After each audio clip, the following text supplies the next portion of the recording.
Selamat pagi, salam sejahtera dan salam sehat untuk kita semua. Baiklah, pembelajaran kita sebelumnya yaitu mengenai mengidentifikasi teks eksposisi.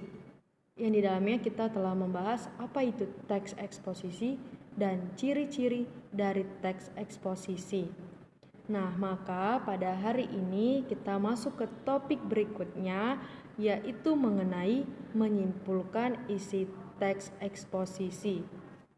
Adapun tujuan pembelajarannya yaitu siswa diharapkan mampu menganalisis informasi isi teks eksposisi, menganalisis jenis-jenis paragraf dalam teks eksposisi, dan menyimpulkan isi teks eksposisi. Di dalam menyimpulkan isi teks eksposisi, hal utama yang harus dilakukan untuk mengidentifikasi informasi penting di dalam teks adalah dengan membaca intensif atau disebut juga dengan membaca saksama. Setelah kamu mendapatkan informasi di dalam teks eksposisi tersebut, kamu dapat menyimpulkan teks tersebut secara keseluruhan dengan memahami gagasan utama setiap paragraf. Lalu, apa yang dimaksud dengan gagasan utama atau disebut juga dengan gagasan umum, gagasan pokok itu sama ya. Nah, sebelum masuk ke gagasan umum, gagasan pokok, gagasan utama, kita terlebih dahulu membahas apa itu kalimat utama. Nah, kalimat utama adalah kalimat yang mengandung gagasan pokok yang digunakan untuk membangun isi paragraf. Nah, jadi di sini kalimat utama ini masih umum, yang artinya dia masih memerlukan kalimat penjelas. Nah, kalimat utama ini mengandung gagasan umum atau gagasan pokok, yang artinya kalimat yang menjadi inti paragraf di dalam sebuah paragraf. Jadi kalimat utama, gagasan umum itu inti dari sebuah paragraf. Ada ide pokok di dalam paragraf tersebut. Lalu ada pola pengembangan dan jenis paragraf teks eksposisi.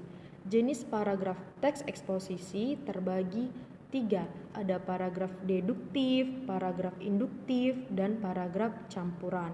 Nah, yang pertama sekali kita bahas yaitu paragraf deduktif atau disebut juga dengan pola paragraf umum khusus.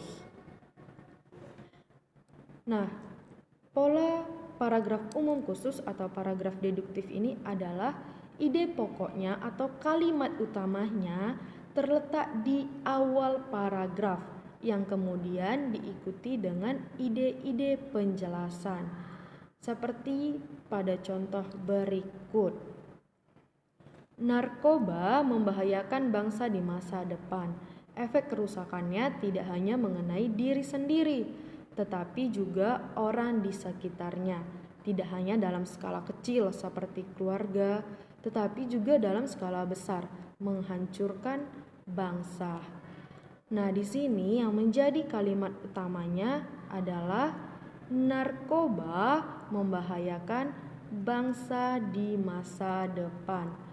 Nah, kalimat tersebut dikatakan kalimat yang masih umum, yang artinya masih memerlukan kalimat penjelasan. Nah, di situ dikatakan membahayakan bangsa di masa depan. Seperti apa? Ada efeknya. Kerusakannya tidak hanya mengenai diri sendiri, tetapi juga orang di sekitarnya.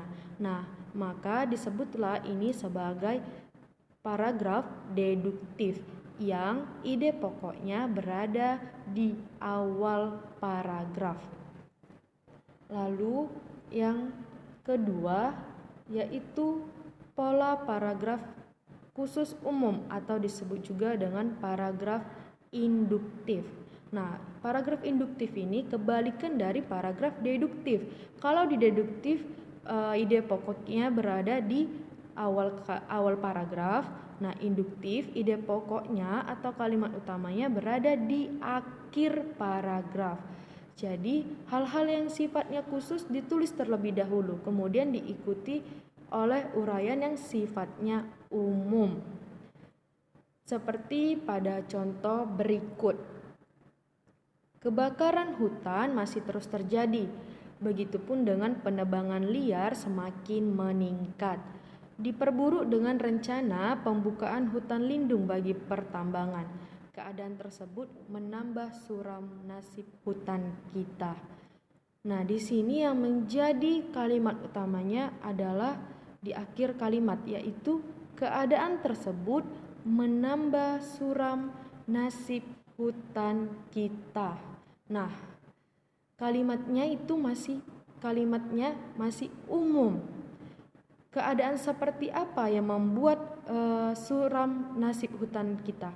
Yaitu karena adanya kebakaran hutan yang terus terjadi dan juga penebangan liar yang semakin meningkat.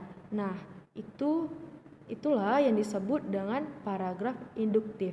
Jadi, dia dituliskan dulu kalimat penjelasnya, lalu diakhiri dengan kalimat intinya, kalimat utamanya. Lalu yang ketiga, paragraf campuran. Nah, paragraf campuran ini ide pokoknya atau kalimat utamanya berada di awal dan di akhir paragraf. Contohnya seperti SMP Indonesia merupakan sekolah favorit. Banyak siswa berprestasi dari SMP tersebut. Lulusannya pun selalu diterima di sekolah unggulan. SMP Indonesia selalu menjadi sekolah percontohan. Nah, di sini yang menjadi bagian dari paragraf deduktif kalimat utamanya, yaitu SMP Indonesia merupakan sekolah favorit. Mengapa? Karena banyak siswa yang berprestasi dari SMP tersebut. Itu menjadi kalimat penjelasannya. Lalu di akhir yang menjadi kalimat utamanya adalah SMP Indonesia selalu menjadi sekolah percontohan. Nah, di sini sebagai penegasan ulang kembali. Nah, itu untuk paragraf campuran, ada di awal dan ada di akhir. Di akhir dia istilahnya seperti penegasan ulang kembali, menyatakan bahwa SMP Indonesia itu tadinya di awal sudah dibilang sebagai sekolah favorit. Nah, diakhiri dengan SMP Indonesia selalu menjadi sekolah percontohan. Nah, itu dia untuk jenis-jenis paragraf. Ada paragraf deduktif yang kalimat utamanya berada di awal paragraf. Paragraf induktif yang kalimat utamanya berada di akhir paragraf. Yang terakhir, paragraf campuran, kalimat utamanya berada di awal dan di akhir paragraf. Nah, selanjutnya adapun langkah-langkah dalam menyimpulkan isi teks eksposisi. Yang pertama, perhatikan judul teks. Nah, dengan kita memperhatikan judul teks, berarti kita sudah tahu secara umum apa isi dari teks tersebut. Lalu yang kedua, temukan gagasan utama setiap paragraf. Nah, ini tadi yang kita pelajarin. Jadi, setiap paragraf kamu temukan gagasan utamanya. Nah, gagasan utamanya itu bisa saja berada di awal paragraf yang disebut dengan deduktif. Bisa juga paragraf utamanya berada di akhir yang disebut dengan induktif. Dan bisa juga paragraf gagasan utamanya berada di paragraf campuran, berarti ada di awal dan di akhir paragraf. Nah, setelah kamu sudah dapat menemukan gagasan utama setiap paragraf, selanjutnya adalah merangkai gagasan utama setiap paragraf menjadi kalimat yang ringkas dan sederhana, tetapi jangan sampai mengubah makna dari isi teks tersebut. Nah, ini adalah contoh dari sebuah teks eksposisi yang berjudul UN dan Kemajuan Dunia Pendidikan. Ini contohnya berada di buku paket Erlangga kita di halaman 53 sampai 54.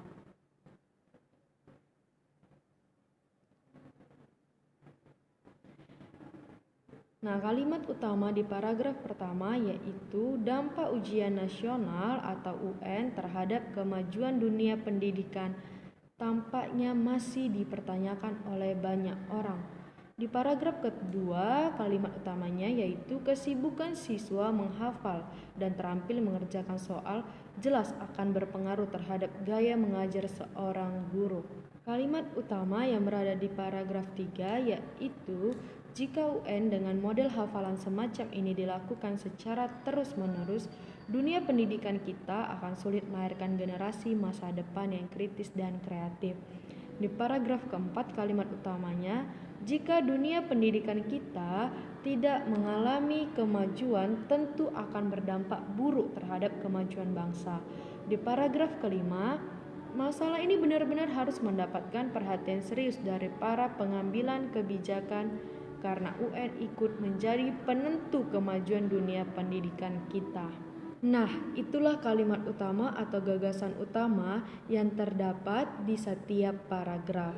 Setelah kita sudah menemukan kalimat utama atau gagasan utama pada setiap paragraf, tentu sekarang kita sudah bisa membuat sebuah kesimpulan berdasarkan dari kalimat utama dari tiap-tiap paragrafnya. Nah, kesimpulannya yaitu ujian nasional atau UN belum berdampak positif terhadap kemajuan dunia pendidikan karena siswa hanya disibukkan untuk menghafal dan terampil mengerjakan soal sehingga dapat berdampak terhadap masa depan bangsa. Oleh karena itu, para pengambil kebijakan perlu memperhatikan persoalan ini secara sungguh-sungguh. Itulah kesimpulan dari UN dan kemajuan dunia pendidikan. Ini kesimpulan dari teks tersebut. Kesimpulan yang diambil dari tiap paragrafnya dengan cara meringkas dan menyederhanakan kembali tanpa mengubah makna dari isi teks tersebut. Baiklah, pembelajaran kita sampai di sini tentang menyimpulkan isi teks eksposisi.